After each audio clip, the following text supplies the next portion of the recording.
misalnya bisa closing, bisa jualan, itu kan bonus ya, bonus dari sebuah usaha. Tapi persoalannya adalah bagaimana menyikapin semua proses itu gitu loh. Apa yang didapetin dari semua proses itu? Pertama-tama kalau aku kan tipe orang pemalu sebelumnya. Untuk ke depan aja tuh aku nggak berani. Apalagi ketemu orang baru ya. Untuk memulai kenal sama orang baru tuh aku nggak berani, nggak pede orangnya. Sini aku dapet setelah proses ini, yang aku dapat pertama pasti pengalaman. Mau pengalaman senengnya, susahnya, sedihnya semua aku dapat. Terus di sini belajar juga nggak bandingin orang, bedain orang. Di sini karena aku kan nggak tahu di lapangan itu orang kan nggak tahu aku siapa.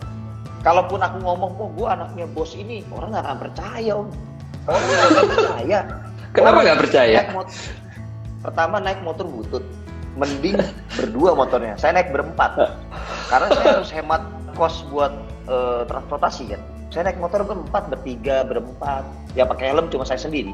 Itu salah memang, itu salah. Cuma saya pikir deket-deket sinilah. Yang jauh dari polisi ya, jadi di lapangan itu ya memang ngebentuk mental saya lebih kuat sih, lebih kuat. Itu berapa tahun tuh di lapangan gitu tuh? 2,5 tahun. 2,5 tahun tuh bukan waktu yang pendek ya? Luar biasa. Dan itu masih tetap pulang ke rumah orang tua? Kalau untuk berapa bulan pertama masih pulang, tapi waktu dipindahin sama leader ke daerah lain, ngekos. Di daerah lain itu di mana itu? Bekasi.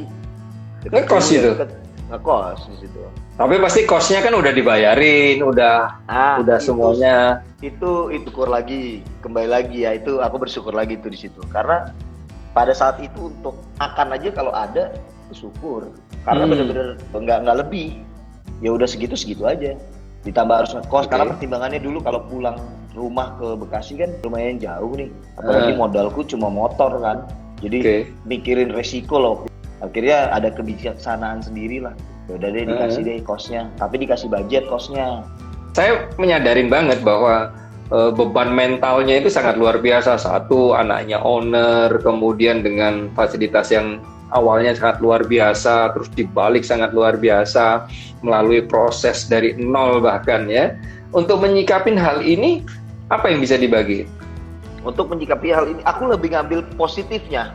Karena saya ngelihat ayah saya ini berhasil bikin orang yang biasa jadi luar biasa. Ada timbul rasa penasaran. Tapi saya nggak tahu tuh kalau prosesnya bakal pahit. Cuma tahu, wah ini orang bukan siapa-siapa jadi orang hebat nih. Karena ayah saya aja bisa bikin orang lain seperti itu yang notabene bukan keluarga, bukan saudara. Berarti sayanya bisa dong. Anak sendiri saya bilang, wah saya bisa. Apalagi ilmu saya harusnya lebih banyak daripada orang lain nih. Karena saya bisa langsung sharing sama dia nih. Ya kenyataannya benar, ilmu nambah sih. Tekanannya juga nambah.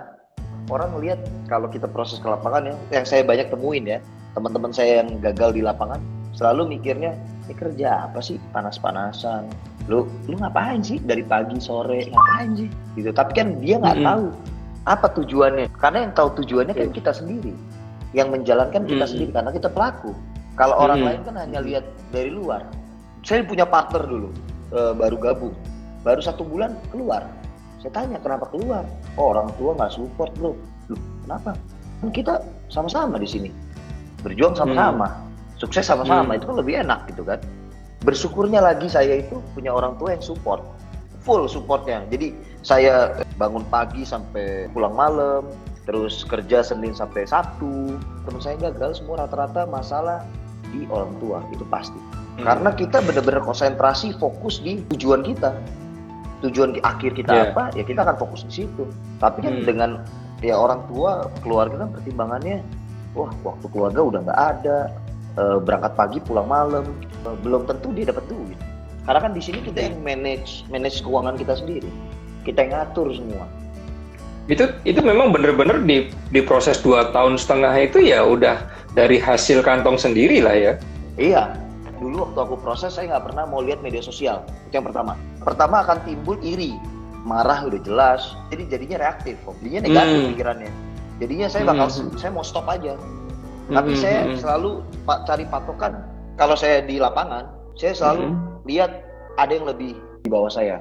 di lapangan ya, karena kita nggak tahu, ada contoh tukang beca saya ketemu, tukang ojek saya ketemu, supir angkot saya ketemu, preman saya ketemu, semua saya ketemu di lapangan.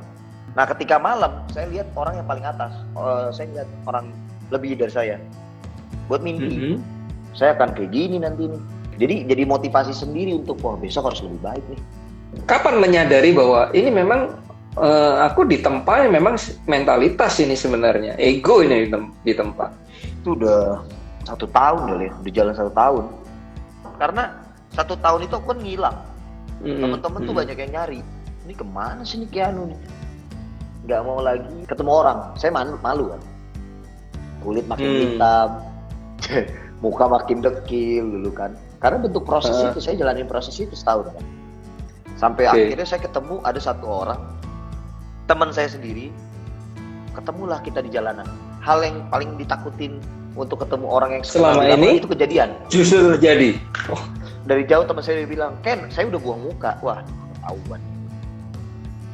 Karena kan nggak pernah main media sosial kan. Akhirnya dideketin. Buset, Ken, lu ngapain di sini? Kumel amat sih siang bolong, keringetan gitu kan, bawa tas tenteng. Ya udah saya jelasin. Oh ya, saya lagi begini, lagi ini. Orang kan mikirnya dari situ saya bisa ngelihat, oh ada teman yang benar-benar berteman murni karena kita, ada teman yang pengen kenal kita karena orang di belakang kita, orang tua kita, background keluarga. Ini salah satunya yang ngelihat dari background keluarga kan. Lah terus gimana? Itu bokap lu ngapain kan sekarang? Ya udah kepalang tanggung kan, karena dia udah ngerendahin, habis semua men. Udah nggak punya apa-apa gue, cuma jadi pedagang obat nih gue. Sampai ingat banget itu teman saya tuh sampai bayar produk itu dilempar uang. Ini deh buat lu makan deh. Saya bilang, ya udah terima kasih aja. Tapi itu jadi patokan, tunggu ya. Gue ada selesai dari sini, bener-bener saya itu jadi pengen pembuktian lagi dia. Waduh, itu booster, jadi booster buat saya pribadi sih Om. Setelah sekarang kan saya jadi tahu teman saya mana yang memang murni berteman, mana yang dulu ngelecehin waktu saya proses gitu kan. Karena kan usia waktu itu 23, 24. Ngelihat di lapangan, kita ke lapangan pasti minder. Itu udah hukum alam. Di era sekarang ya, Om ya. Era-era yang udah 2000 sekarang udah pasti minder. Gak ada yang mau ke lapangan. Kalau ada kesempatan untuk ngobrol sama teman-teman satu kantor, saya cuma bilang kita jangan lihat prosesnya. Karena saya kata-kata yang ayah saya selalu bilang kan, harus cinta dulu sama prosesnya. Mau sesuatu jangan instan. Lu ada proses di situ. Nah, lu jangan cuma sekedar suka, tapi cinta dulu sama prosesnya. Harus benar-benar cintai prosesnya. Jadi totalitas ya pada saat itu. Totalitas, jangan setengah-setengah. Waduh. Kalau setengah-setengah ya jadinya setengah juga. Sukses itu menurut lo gimana? Sukses menurut aku gimana kita bisa ngendalin diri sendiri. Oke, kita pertama harus saya pernah sharing sama orang yang paling sulit itu maafin diri sendiri kan. Turunin ego. Terus kalau sukses buat aku ya sukses untuk diri sendiri, mengetahui diri sendiri, mengenali diri sendiri.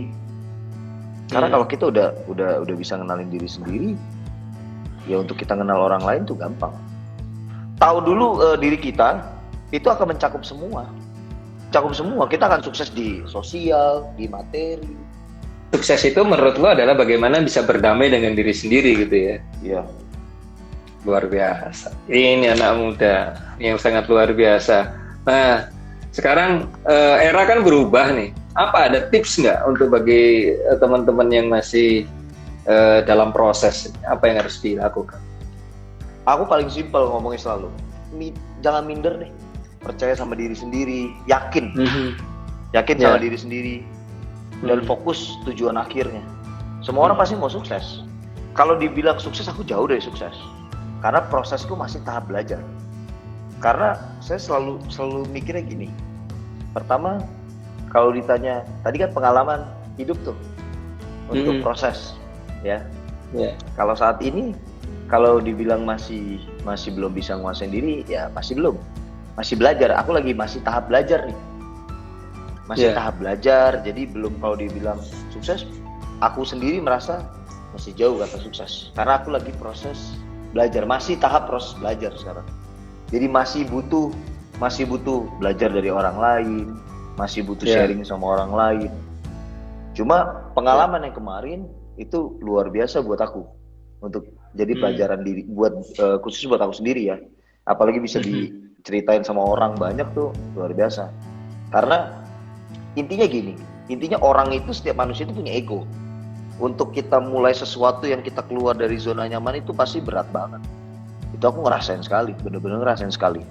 Keluar dari zona nyaman kita bener-bener wah puyeng. Dari kita harus kuat, malu, harus siap mental dihina orang, caci maki, itu kan sesuatu yang nggak pernah kita alamin sebelumnya. Tapi harus kita jalani. Saat ini lu berterima kasih dong dengan apa yang dilakukan orang tua lu. Sangat Meskipun pada awalnya pertentangan banget gitu kan. Pertentangan banget. Karena kan luar biasa. Pertama dipaksa, terpaksa, terbiasa.